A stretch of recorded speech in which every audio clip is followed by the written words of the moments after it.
Agents of S.H.I.E.L.D. is awesome. We just got a new expansion for Marvel Champions called Agents of S.H.I.E.L.D. and it's all about kind of diving into the espionage world that S.H.I.E.L.D. occupies. We got 5 new villains, 2 new heroes, a ton of new cards, and a new campaign. We're going to talk about it, go through each one of them. We're going to dive in and talk about the villains first, or the encounters, I should say, because there's a couple of them that have multiple... I guess it's only still one villain, but it's a lot of really big minions.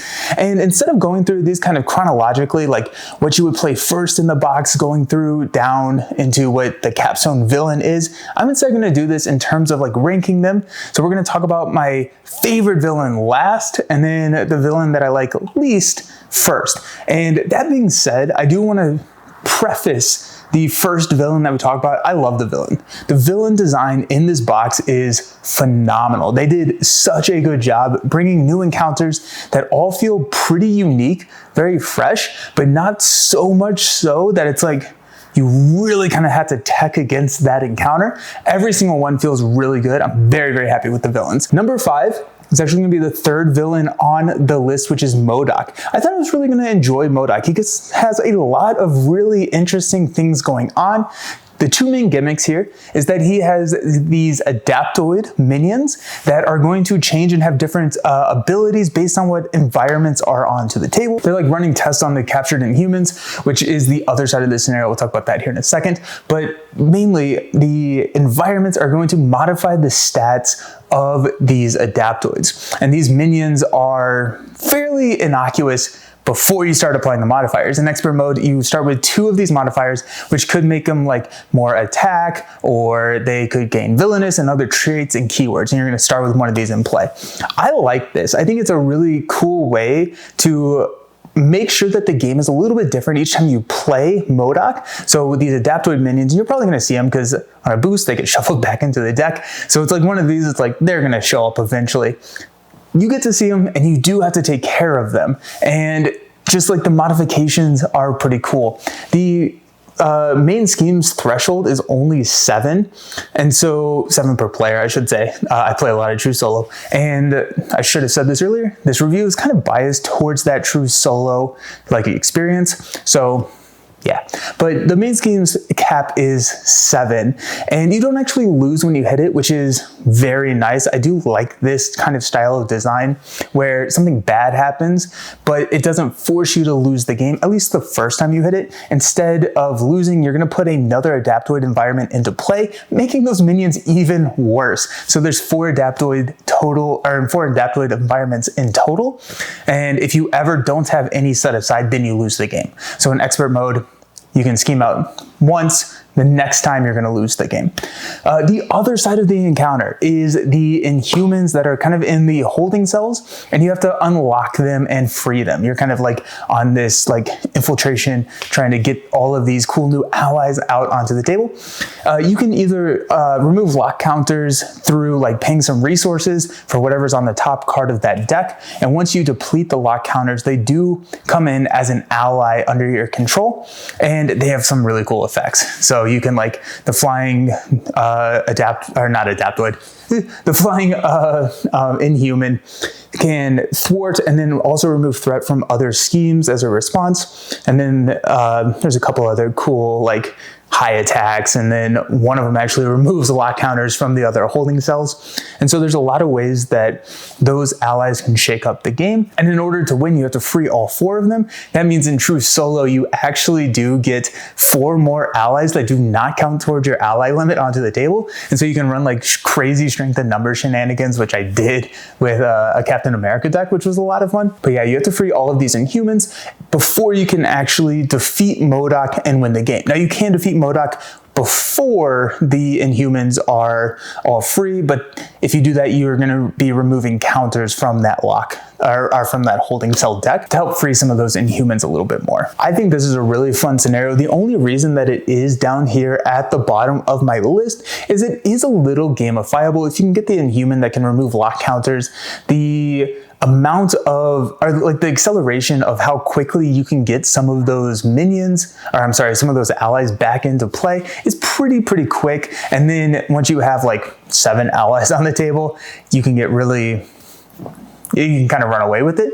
And then also, MODOK has a 3-1 stat line with a Retaliate 2, which is annoying, stupid MODOK. But if you go into the villain phase starting with 0 threat on the main, if you pull a scheme, or MODOK just schemes, that could be like just a standard activation, or it could be like an advance or something like that, you very well could scheme out just with a 7 cap threshold. That's a little sad. And then also, once you are able to kind of make that final push, if you can get around the Retaliate, he doesn't have that much health. It's kind of easy to just kind of knock him down. I am finding things to talk about that I don't like about this scenario, because all in all, I very much enjoyed the MODOK scenario.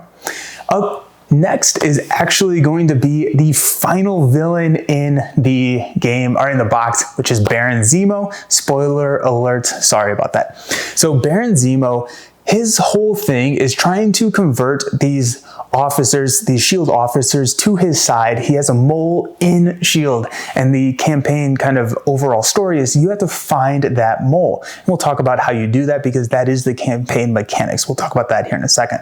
Baron Zemo, standalone, you still have to do that. And so it's kind of a unique scenario. You're effectively like playing Clue, like if you ever played that game where you have to find a person, place, or thing. But you are finding these evidence cards by placing out secret counters onto some of your officers. And if they ever reach a certain threshold, that's 3 in expert mode, they flip, they are actually traitors, and then they start helping out Baron Zemo in the form of an attachment. They could give them like extra attack or extra scheme or stuff like that. So you don't want these to flip, but in order for you to exonerate some of them, you do have to be placing counters on them, and then there's ways to remove them, but you do have to be placing counters on them, and then you get to choose when you move on to the next scheme stage, which I think is just such a cool mechanic. It's not like whenever you defeat the villain, or whenever you reduce it to 0 for a thing Collector 2, you just get to choose. I'm going to go. And whenever you choose, you make an accusation on who you think the mole in SHIELD is going to be. And you can do this based on a process of elimination of what evidence cards you currently have. The best case scenario is you can guarantee that you make a correct accusation. That's where I like to play the game. I am a very safe player when it comes to mechanics like this, but you can risk it. And if you get it wrong, bad things happen. But if you are in a situation where you're like, I'm going to lose this game if I do not push, because you cannot defeat Baron Zemo until you do make that accusation. So it's kind of tough. It's kind of tough. And so it's a really interesting mechanic. In the campaign going into that final, you've kind of exonerated or eliminated some of the evidence through the previous 4 scenarios. If you're playing standalone, you get to kind of just get more evidence through the mechanics of the game. There's a little bit different rules on what mode you're playing. And so I just think that it's a really fun way to add some deduction into Marvel Champions, and it feels so spy theme. And so knocked the theme out of the park. When you do make that correct accusation, he flips to his other side. He's like an A1, A2, or B1, B2 if you're playing expert villain. He flips to that other side, and he is a monster. In expert mode, he has a 4-2 stat line, and that does not include the mole. And in this scenario, he will have at least one of those officers become an attachment, because they are the mole. So he's going to have at least a 5-2 or a 4-3 stat line. And whenever he activates against you, you have to play secret counters on different officers, or on officers, which could flip them and either make him stronger. If all 3 flip, you lose the game. Or if they are placed on attachments, or those officers that are already attached to him, bad things happen. So it is a race. Once you figured out who the mole is, you need to take them down so quickly, or Baron is going to hit you like a truck. And it's a good time. I don't think that he is one of the hardest villains as like one of the capstone villains. I wish he was a little bit more challenging, and I actually don't even know how I would do that, but I found a couple of times that I played him, I haven't struggled too much against Baron Zemo. I think the threat cap is pretty high. I mean, he is scheming for potentially 5 plus a boost icon, so there's that.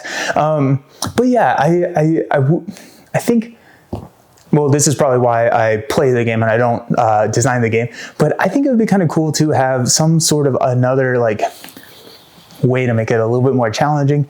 All that being said, fantastic scenario, which moves on to number 3 in my ranking. The dead middle villain here is Batroc, or Batroc, or Batroc. I tried to look up how to say it. People say it all different ways. I've been told I say it incorrectly. Who knows, right? But this is the second scenario in the box, and this is Collector 2 revised. So Collector 2 from Galaxy's Most Wanted and Batroc, you are reducing the scheme on the main to progress through it. It's very much Lord of the Rings style, where you're kind of making progress into the infiltration of AIM Island, and instead of like trying to keep that threat from hitting the cap and then defeating the villain, instead you're kind of trying to progress. It feels very narrative driven. It's like a story infiltration. I love these scenarios. I think Collector 2 is a lot of fun, and this is, I think, just a better version of Collector 2. So I'm very, very happy with Batroc. I'm cat sitting right now, which is the new studio, and the cats are over here wondering why I'm not letting them hang out with me. The other kind of thing that you are managing when you are playing Batroc is the alert level, because you are a super secret spy in this campaign. You're an agent of S.H.I.E.L.D., right? And so spies do spy things, unless you're Maria, in which case you just like have a ton of helicarriers everywhere, and you know, violence is the answer with Maria.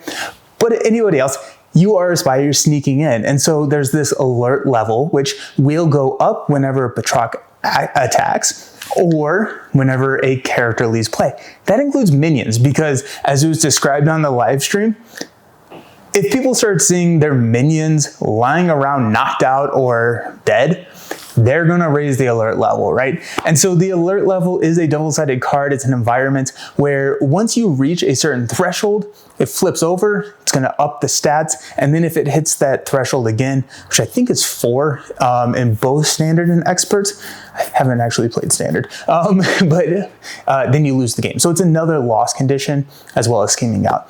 And so the goal here is to blitz through, but as you go through, as you're infiltrating AIM Island, on stage 2, 3 total stages, you start finding rescue, or you can start rescuing some captives. You start finding some captives, and you get to choose how many you want to rescue. At least one of them has to survive, but you get to choose. And so whenever you reduce the second stage down to 0, you can choose to rescue a captive and move on to stage 3, or you can reset the threat and rescue another captive. The more captives you rescue in campaign mode, the better off you're going to be, which is nice. But also, they are allies that don't count against your ally limit. You can do shenanigans with like band togethers or shrink the numbers. Also, they can exhaust to remove threats from the main so that they can help you escape AIM Island. Once you move on, gotta get out, and then you win the game.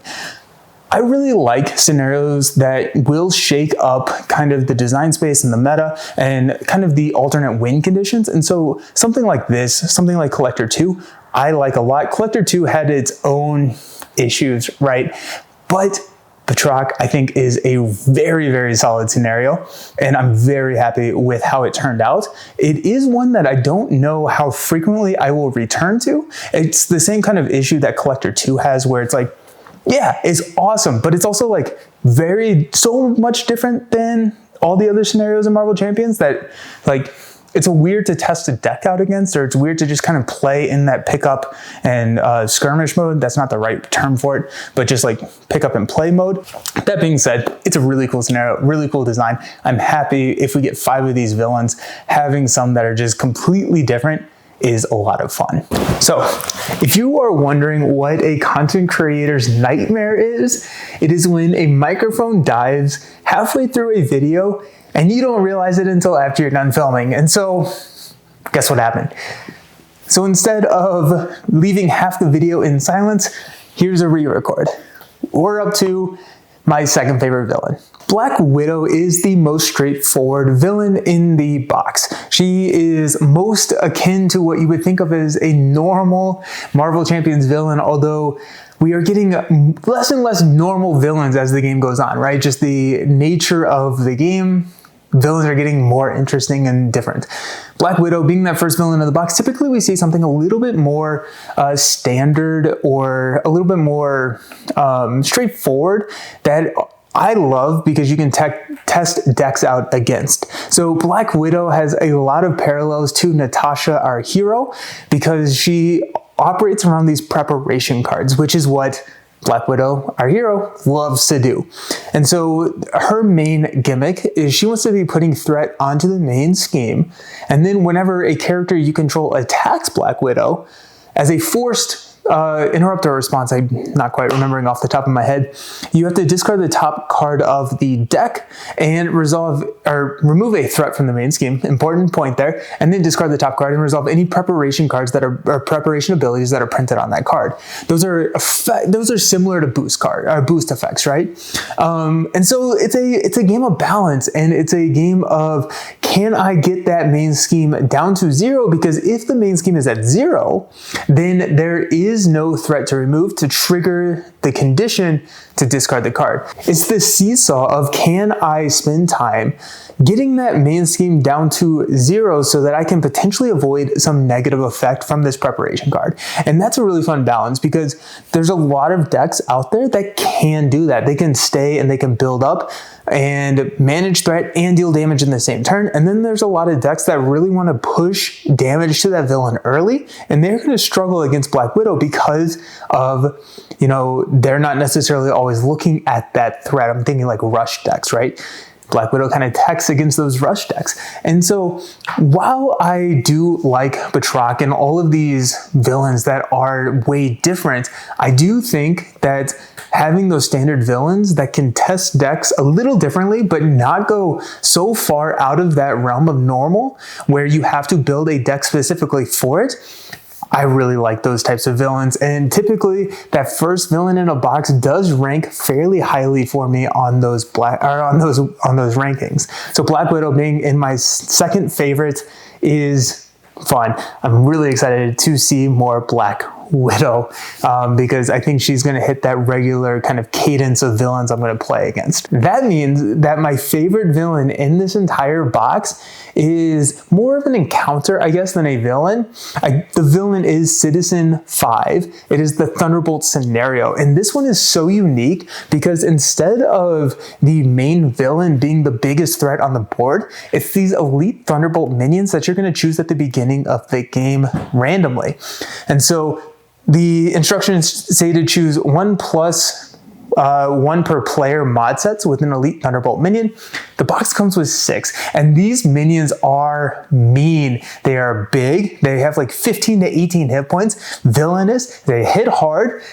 They're a lot. It's effectively a villain. It really is. And when you're engaged with one, Citizen 5, who's the villain of the scenario, is not actually going to activate against you.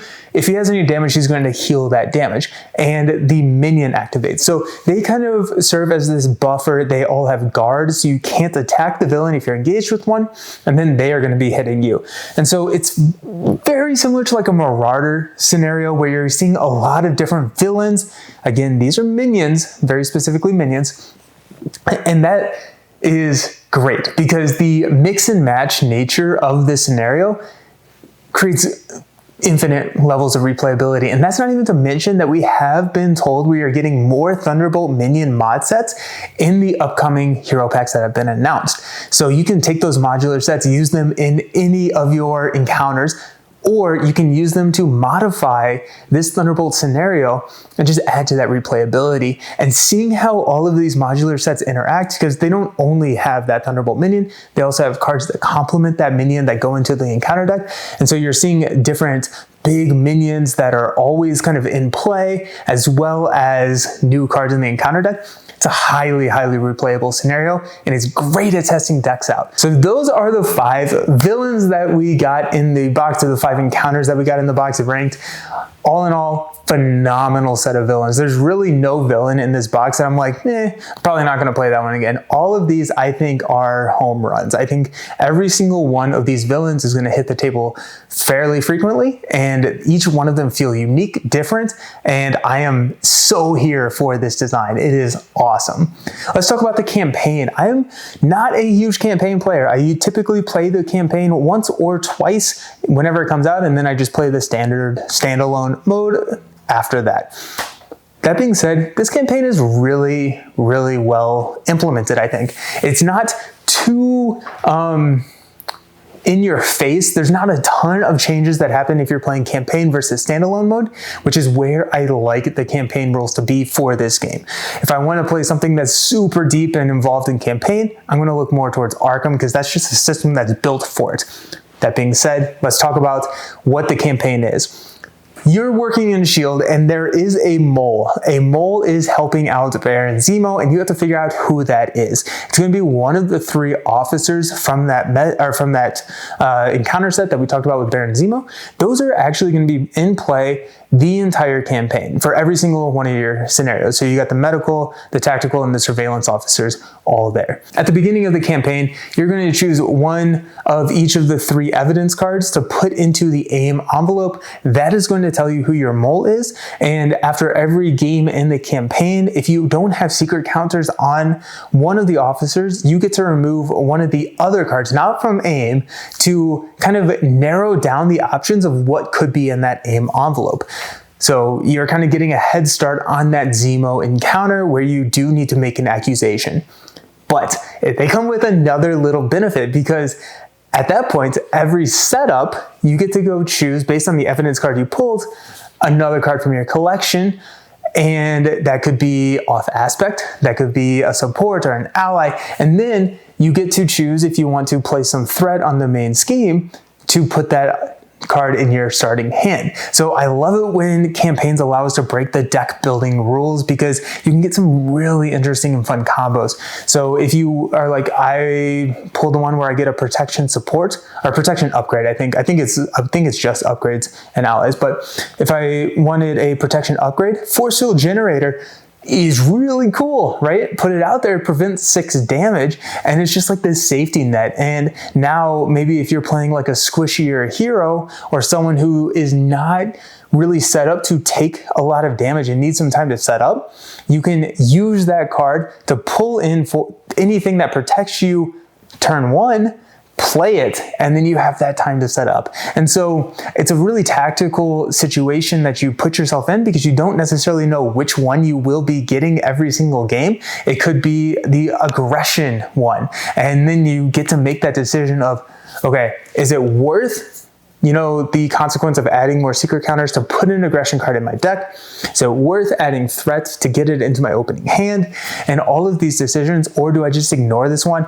I don't really need any other cards. I'd rather maybe leave this one out. And so that's really kind of streamlined. It feels like it enters the gameplay very seamlessly. And so I'm pretty happy with how this one was done. And the fact that they're able to effectively take the campaign mechanics and put it into the Zemo encounter so you can play with either, and slightly different rules, which we don't need to get into in this video, but really well done. I think the campaign, just awesome. Very happy with how it was implemented. I could see myself playing this one more than some of the other campaigns. It feels like a Mojo campaign where it's like very innocuous in terms of like rules overhead that are added, but like a really fun like little twist to make it worthwhile playing that campaign. So I like the campaign, and for someone who doesn't typically like campaigns, I'm happy to have the campaign. Alrighty, let's talk about the heroes. We got 2 new heroes in the box, Maria Hill and Nick Fury. So both of these heroes are S.H.I.E.L.D. traded on both sides, and we will have other videos coming out talking specifically about each one of them individually. And so this is not necessarily the overall review for them, but those are coming soon.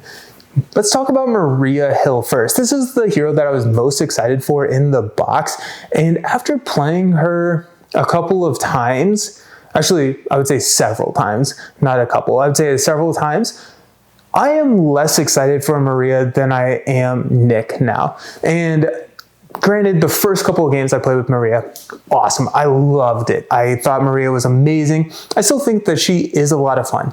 The issue that I have with Maria is how similar all of her games feel. And that's mainly because of her ability on her alter ego side. Her deck building allows her to pull in other shield supports from different aspects. And she was printed with these like incredible helicarriers, these 6-cost helicarriers that have some incredible benefits. But I think Pericles, which is the protection helicarrier, in true solo, pretty much just breaks the game a little bit.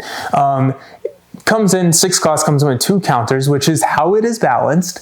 And as a action, you can remove a counter to give a status card to a villain or a hero, as well as give a status card to a minion or an ally. You get to do that twice. But Maria Hill, on her hero side, she's actually able to move around counters from shield supports. So if you drop in like really inexpensive shield supports like field agents, you can move a counter from field agent to the Pericles and just keep Pericles online the entire game. And so you can effectively just lock down the villain every single time. And she's really, really strong because of that, and she can take it in any aspect, and so that's just part of her deck build. But I found that I do that, I play a lot of shield supports, and it feels very similar game over game. And if that's just kind of like my take on it, is that I'm finding myself like each game I play with Maria feels very similar, and because she is so strong, it feels fairly trivial most of the time. Now you can take on like the Venom Goblins and the Ronins of the world, and those are a little bit more intense, absolutely. But if there's a villain that does not have steady or stalwarts, she can just kind of lock them down from turn 1, and I've had games where a villain just never activates. And at that point, you lose a lot of the stakes. The other really cool thing that Maria does, though, real quick, is that she gives all of her allies the shield trait. And so cards like Sky Destroyer can trigger off of any or any ally being played, because then they are shield cards.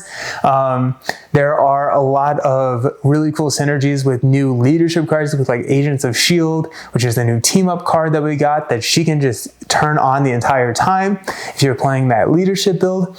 And it's she's powerful. I'm thinking that she's going to be in the top 5 heroes in my true solo ranking, thinking around that 4th tier or that 4th place. But she is a little game breaking. On paper, seems like exactly the hero that I would like, but just after a couple or several plays, I would say that I am leaning more towards Nick. And Nick is a form-changing hero. He is a really fun hero to play because it's all about trying to manage if you want to be in stealth form or assault form. It's like a suit form upgrade. In stealth form, whenever an enemy would attack you, it schemes instead, which has bit me many times. And I've lost a lot of games because of that, because every single like extra activation in the encounter deck is another advance effectively. So I've schemed out a lot with Nick. And so it's trying to find that balance of when you want to be in assault and stealth. The other benefit that stealth provides is that whenever the enemy does scheme, if you have 5 or less threat on your suit, you get to actually steal one of that threat that would be placed on the main scheme. And so you're able to mitigate it a little bit and protect your health and help you build up.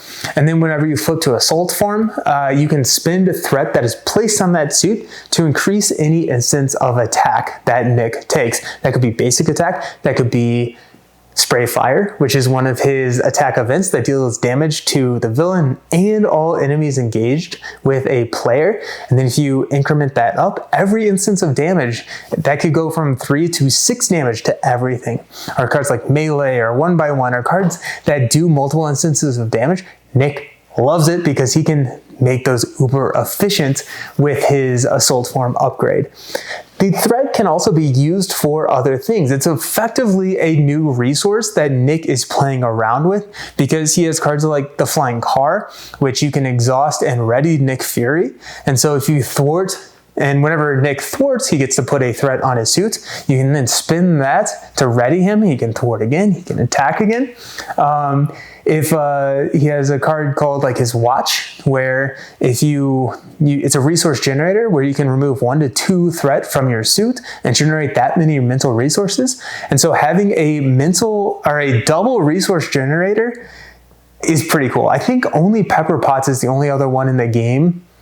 I may be wrong about that. If I am, let me know. Let me know if there's any like double resource generators down in the comments. But it's like Pepper and Fury's Watch are the ones that I'm thinking of. And being able to generate 2 resources to then like play Avengers Mansion or a 4 or 6 cost card, if we're looking at some of those helicarriers, get some really nice acceleration there.